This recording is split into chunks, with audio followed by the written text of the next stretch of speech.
Let's take a first look at the NatureHike Massif 4-person, 4-season hot tent. Before I show you the inside, let's go over some of the stats. This thing is really big. This thing's huge actually. It's 16.7 feet by 8 feet by 5.9 feet tall. The fabric of this tent is a 30D polyester, and they did treat it with silicone. It comes in at 17.6 pounds, so this is definitely not a backpacking tent. This is a car camping tent.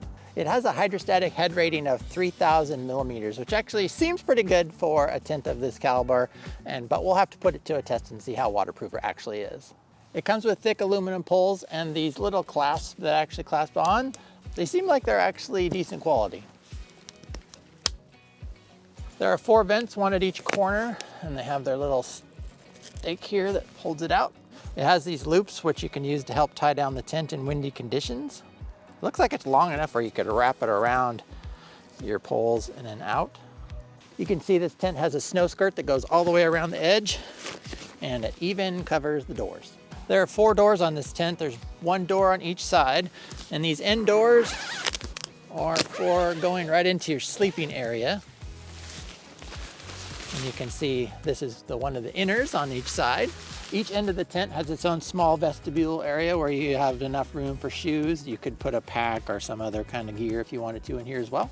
One thing that makes this tent unique is it has 2 giant doors on each side. And if we'll open it up here, you can see that there is an inner mesh. There's a secondary material so you can have the door open but still get some airflow going through there. Let's open it all the way up. At the corner of each one of these big doors is 2 rings, and these rings can be used to create an awning out here if you wanted to have some shade.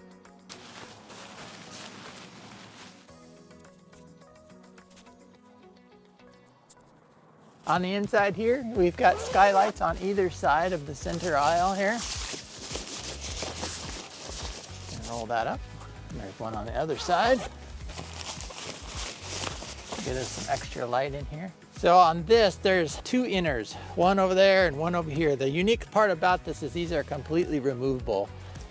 It's got buckles on each corner. And the nice thing about these buckles is they are adjustable. So you can tighten them depending on your location. And there's tie-out points all around. So let's remove this one. This was actually one of the primary reasons why we picked this tent, is it has 2 inners, and then we can have 1 out and we can sleep in one, but we can have a huge area to be inside if we have bad weather.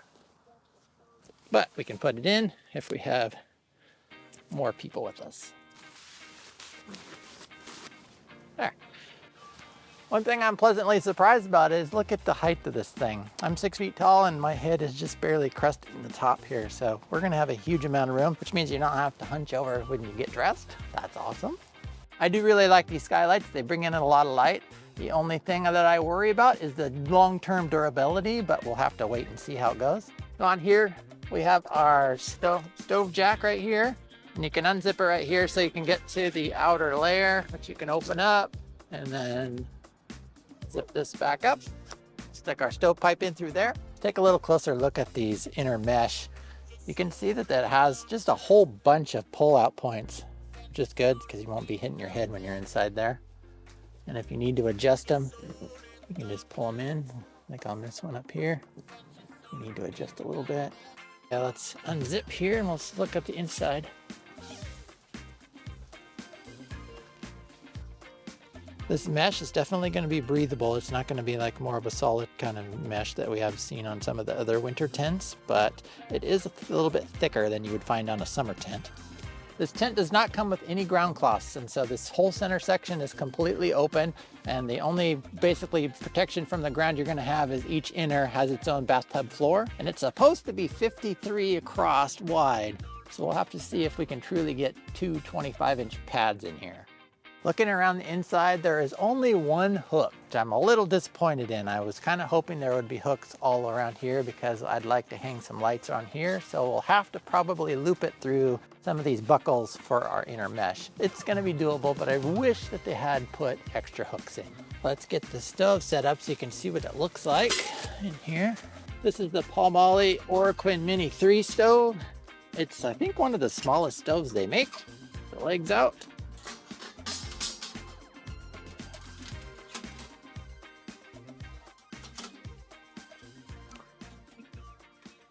And this stove does not have enough stovepipe to make it all the way out and have enough clearance, so we have some extra extension pipe that we bought.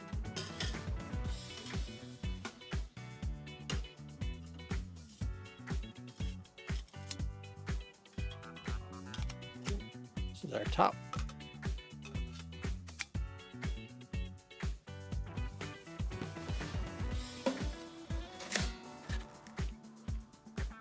One thing we've noticed with this outer flap is normally they would unzip and it would roll up, and so any water would then roll off of it. The weird thing about this tent is this unzips and hangs down.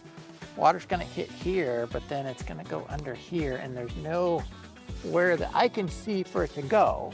There's also no roll-up area. There's no toggle to hold this in. I think you just have to tuck it in. But then that's still just gonna collect water in here. We'll have to see how it actually performs. I put my finger in and this material here stops right here. So technically water could come in and go around it and then out here. But we're gonna pour a whole bunch of water in and see where it goes. This is way more water than it should be right here.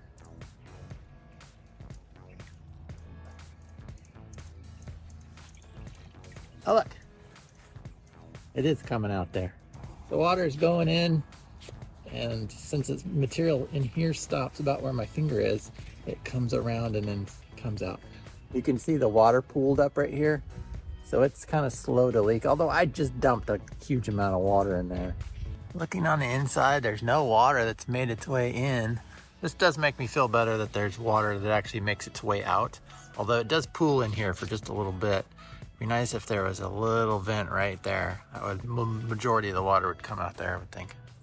To show you how much space we have in here with the only one inner part in, this is one of Kelly's big lounge chair. But even sitting in this inner mesh side, on this side, I still have a huge amount of space in here. See how far I can scoot back. I scoot all the way back. There, my head just barely touches there. So you could have easily 2 chairs here, 1 or 2 chairs there, and have plenty of space in here.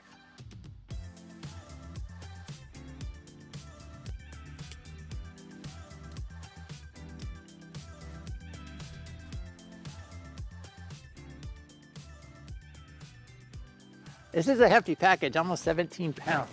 This bag is a little bit unique. It has just an opening on the top. I wasn't quite sure what was going on here.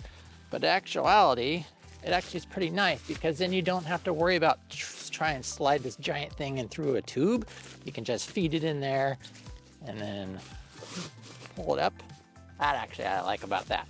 They do have instructions in here.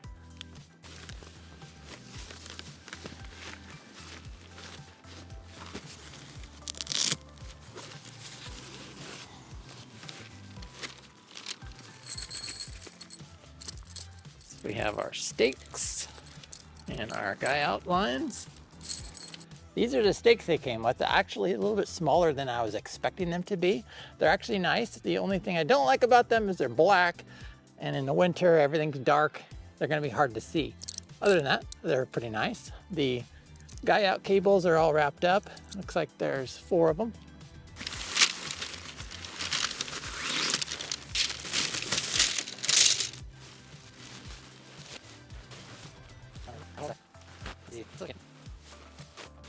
Okay. Yeah, cool.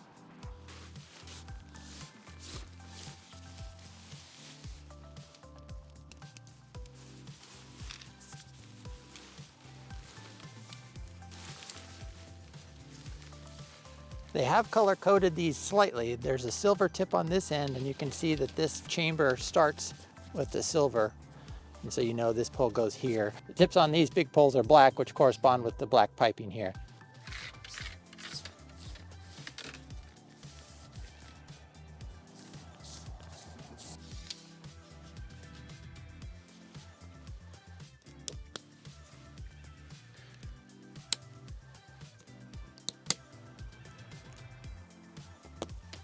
There's this. Putting these top support poles in, it gets a really, really good bend, which is a little bit scary, but that's the way it says to do it.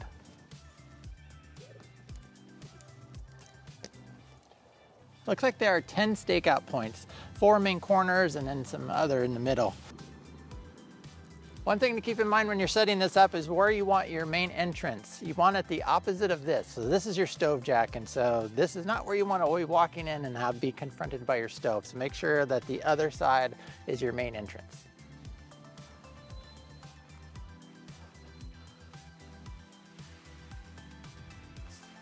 As you can see, we were able to pull all the stakes out, and actually with 2 people, we could actually totally rotate it around. That's a good feature. Overall, we're really pleased with the size of this tent. It really is big. We're gonna have plenty of space when we are dealing with bad weather. I like that you have the 2 inner zippers or mesh where people can sleep. And there's a huge amount of space in here. Even with both sides in, there's still plenty of space for a chair or 2 and plenty of space to cook. We're gonna be putting this tent and this little stove to its paces this winter, and we'll definitely let you know how it performs. Go watch this video next. You can find us at exploretrekadventure.com, and we'll see you next time.